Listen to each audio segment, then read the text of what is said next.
Misile z'igihugu cya Iran na drone birimo birashwanyaguza ibirindiro bya Leta Zunze Ubumwe za Amerika. Naho indege za Leta Zunze Ubumwe za Amerika na misile birimo birashwanyaguza ibikorwa remezo mu gihugu cya Iran. Indege zirimo ziramishiramo ibiturika byinshi. Iyi ntambara ikomeje gufata urundi rwego ku buryo ishobora kuba intambara ya gatatu y'isi. Ese ari igihugu cya Iran na Leta Zunze Ubumwe za Amerika ni igihe gihugu gifite imbaraga za gisirikare nyinshi? Ese ni igihugu cya Iran kizasiba Amerika ku ikarita y'isi, cyangwa se na Amerika izasiba Iran ku ikarita y'isi? Niyo mpamvu aka kanya naguteguriye akantu kose ku kandi ku mbaraga za gisirikare za Iran ndetse na Leta Zunze Ubumwe za Amerika. Turareba amato y'intambara adasanzwe y'ibihugu byombi, indege za gisirikare zikomeye ndetse n'amamisiri akomeye n'ibifaru by'intambara bikomeye cyane. Hano ni ku Butasi TV, ni Ndayishimiye Eric. Kurikira iki kiganiro urashira amatsiko.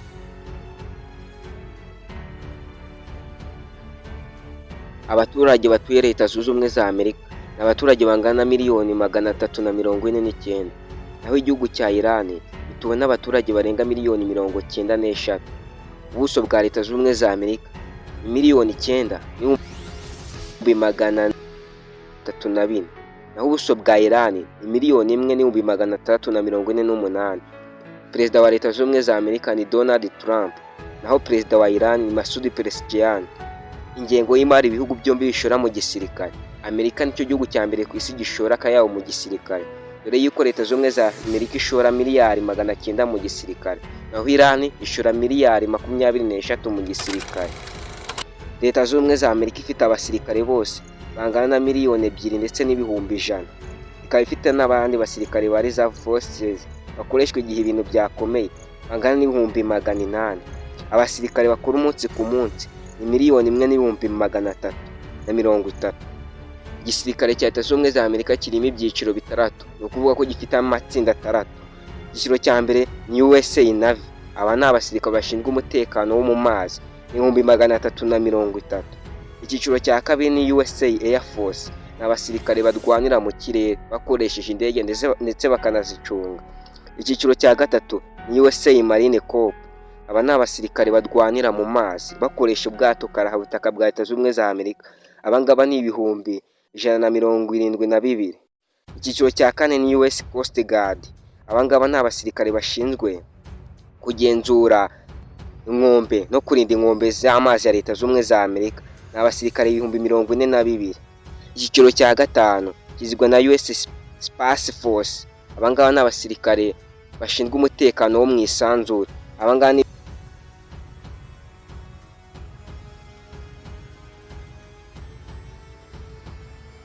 14. Leta Zunze Ubumwe za Amerika ifite USA Army, aba ni abasirikare barwanira ku butaka batojwe bihambaye. Aba ni abasirikare bangana n'452. Igihugu cya Iran nacyo gifite abasirikare batojwe b'inkumi ndetse n'abahungu. Igisirikare cya Iran gitangaje kirimo ibyiciro 2, ariko byose ibyo bisirikare birumvikana ndetse bikanahuza. Icyiciro cya mbere ni Islamic Republic of Iran Army cyangwa se Heritage. Iki ni igisirikare cy'igihugu cyemewe n'amategeko. Hakaba n'ikindi gisirikare cy'umutwe udasanzwe mu gihugu cya Iran, Islamic Revolution Guard Corps cyangwa se IRGC. Uyu ni umutwe udasanzwe mu gihugu cya Iran ushinzwe kurinda abakomeye mu gihugu cya Iran, ndetse ukabona afata ibyemezo bikomeye cyane mu gihugu cya Iran bijyanye n'umutekano. Igihugu cya Iran gifite abasirikare benshi cyane, dore yuko Iran ifite abasirikare bose hamwe bangana na miliyoni 1 n'ibihumbi 100. Abasirikare bakora umunsi ku munsi ni 610. Nayo ikaba igifite n'abandi basirikare ba Bajir Paramilitary Force bangana n'ibihumbi 500. Aba ni inkeragutabara bakoreshwa igihe ibintu byaba byakomeye.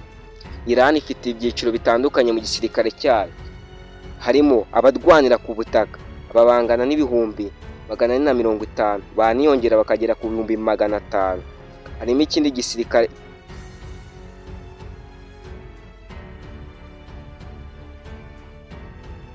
ikindi cyiciro cya Islamic Republic of Iran Air Force.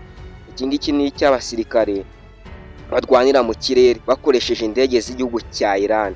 Abasirikare bangana n'ibihumbi 134. Hakaba n'ikindi cyiciro cya kabiri cya Islamic Republic of Iran Air Defense Force. Uyu ni umutwe udasanzwe ushinzwe gusimya amamisiri aje gutera igihugu cya Iran, ndetse bagakoresha n'ubwirinzi bw'igihugu cya Iran bw'ikirere nka S-300 y'Abarusiya ndetse na Bavari. Ahangaha barasa amadroni ndetse n'indege na misile bije kuvogera igihugu cya Iran. Akaba n'ikindi cyiciro cy'umutwe udasanzwe wa Islamic Revolution Guard Corps Aerospace Force. Abangaba ni 17,000. Abangaba ni umutwe udasanzwe wo mu gihugu cya Iran ushinzwe kurasa misile zihambaye zirasa ku mwanzi, ndetse akaba nabo bakoresha amadroni y'igihugu cya Iran. Akaba icyiciro cya nyuma cya Islamic Republic of Iran Navy. Abangaba ni abasirikare badwanira mu mazi b'igihugu cya Iran, bangana 37,000. Noneho tugiye kwinjira bijyanye n'indege za Leta Zunze za Amerika ndetse n'igihugu cya Iran. Leta Zunze za Amerika ni igihugu cya mbere ku isi gifite indege nyinshi cyane, kandi muri zo harimo izitabonwa na radar. Leta Zunze za Amerika ifite indege zose hamwe 13,000 n'indege 32. Harimo fighter jet, izi ni indege z'indwanyi zingana n'791. Harimo muri izo ndege twavugamo nka F-35 Lightning II, hakabamo na F-16 Fighting Falcon, hakabamo na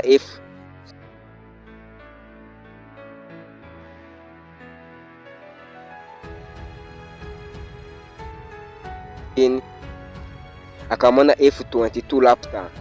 Leta Zunze za Amerika ifite n'izindi ndege ziri mu cyiciro cya Attack Aircraft 926.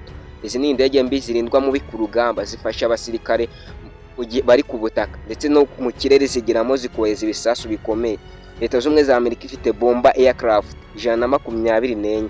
Twavugamo nka B-2 Spirit bomber na B-1B Lance.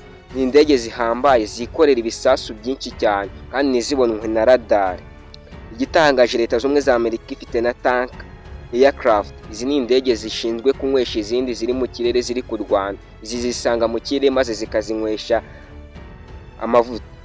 Ahangaha twavugamo na KC-135 Stratotank. Iyi ni indege ishobora gutwara litiro z'amavuta zirenga 100 kandi ikaba yananywesha indege 10. Harimo na trainer aircraft, indege zifashishwa mu gukora imyitozo 2,615. Izi ngizi abasirikare bazikoresha biga gutwara indege ndetse no kuzikoresha. Harimo na transport aircraft 917. Izi ngizi zikorera amatoni n'amatoni yaba ibiturika ndetse n'abasirikare n'ibindi bikoresho bikenewe n'abasirikare. Ahangaha twavugamo nka C-17 Global Mast, cyangwa se tukavugamo na C-5 Galaxy. Izi ndege zikorera ibiro byinshi cyane by'ibikoresho. Leta Zunze za Amerika ni igihugu nacyo cyateje imbere mu gukoresha drone, dore ko bafite drone 3,319 zikoreshwa mu butasi, mu kwikorera ibisasu ndetse no gutata umwanzi ahari hose. Ahangaha twavugamo nka drone ya MQ-9 Leopard. Ini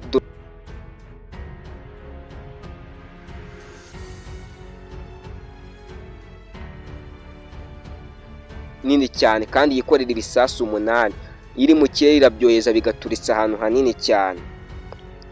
Igihugu cya Iran kuri iyo ngingo ntago cyoroshye, nubwo gidafite indege zikomeye nk'iza Leta Zunze Ubumwe za Amerika, bafite indege za kera, ariko nacyo gifite indege 605. Aho harimo fighter aircraft 188. Aho ngaho twavugamo na Sukhoi 24 yakozwe n'Umurusiya, irindwa mu bikurugamba, umuvuduko igenda ni ibirometero 2,443 ku isaha. Akabamo attack aircraft, nazo zirindwa mu bikurugamba kandi zikahakora amabara mabi, ni 21. Ahangaha twavugamo nka F-4D Phantom 2, akabamo na Sukhoi 22 MK.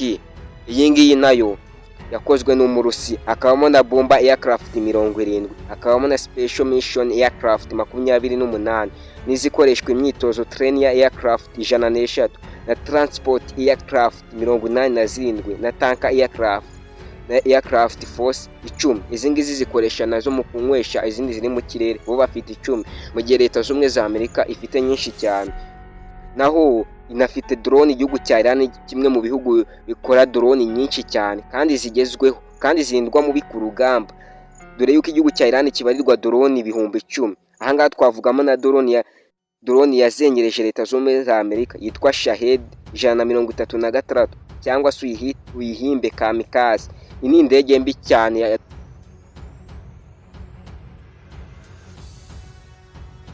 dore yuko ishobora gusenya ahantu hanini kandi yo ari ntoya cyane. Iyi ngiyi uko ikora ni drone y'ubwiyahuzi, ahubwo bayishyiraho ikagenda igaturikana n'icyo igiye guturisa, ntabwo isubira aho yavuye. Ibi bihugu byombi bifite amato akomeye cyane ya gisirikare. Leta Zunze za Amerika ni igihugu gifite amato y'intambara ahambaye kandi menshi cyane, dore yuko Leta Zunze za Amerika ifite amato 465. Aho ngaho twavugamo n'ubwato bwa aircraft carriers. Ubu ni ubwato bumeze n'ikibuga cy'indege kibereye mu mazi. Leta Zunze za Amerika ifite ubwato 11. Ubu bwato bushobora guparikwaho indege 80 z'ama-F zindwanye. Ubu bwato nta gihugu na kimwe kipa gipfa kubwigondera, dore ko ubwato bumwe bugura miliyoni 13 zose. Ubu bwato bushobora kumara imyaka 20 mu mazi nta kibazo buragira. Bakagira na helicopter carriers. Ubu nawe n'ubwato bw'ikibuga cy'indege cyo mu mazi, twavuga yuko ari nk'ikibuga cy'indege. Ubu n'ubwato buparikwaho indege za helicopter, za kajugujugu zindwanye ndetse n'izitwara imizigo. Ubu bwato bumwe gusa bugura miliyari 5 z'idolari za Leta Zunze za Amerika. Leta Zunze za Amerika ifite destroyers, ubwato buba buherekeje aircraft carriers 77. Ubu n'ubwato bubi cyane, busenya, bukangiza andi mato ndetse bukanohereza misile zijya ku butaka. Leta Zunze za Amerika ifite nuclear submarine zigendera munsi y'amazi mu ndiba y'amazi 68. Ubu n'ubwato burindwa mu burasi igisasu cya Topito ndetse bukaba bwanarasa kirimbuzi. Igihugu cya Iran nacyo ntago kuri iyo ngingo cyoroshye, nubwo kidafite amato ya aircraft carrier nka Leta Zunze za Amerika, ariko Iran ifite amato 109, harimo submarine 27 zigendera munsi y'amazi zirindwa mu bina zo ku rugamba.